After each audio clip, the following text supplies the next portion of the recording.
अल्लाह के हबीब फरमाते हैं, तुम बात करते करते कभी कभी ऐसा जुमला बोलते हो तुम्हें पता ही नहीं होता, रब तुम्हारे लिए जहन्नम का फैसला कर देता है। खूबसूरत लबो लहजा इख्तियार करें। और फरमाया कभी कभी तुम बात करते इतना सोना जुमला कहते हो, करीम रब तुम्हारे लिए जन्नत का फैसला फरमा देता। तो अच्छा बोलें, खैर की बात करें, जुबान से खैर के जुमले निकालें, दिल जुबान के तीर ना बरसाएं, हर वक्त तल्ख बात ना करें।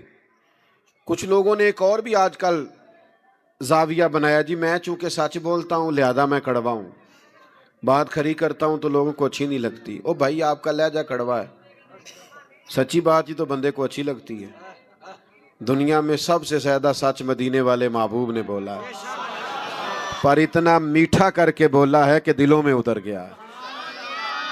ओ जी मैं सच कहता हूं, कायनात का सबसे बड़ा सच ये है ना कि अल्लाह वहदहु ला शरीक है, सबसे बड़ा सच यही है ना।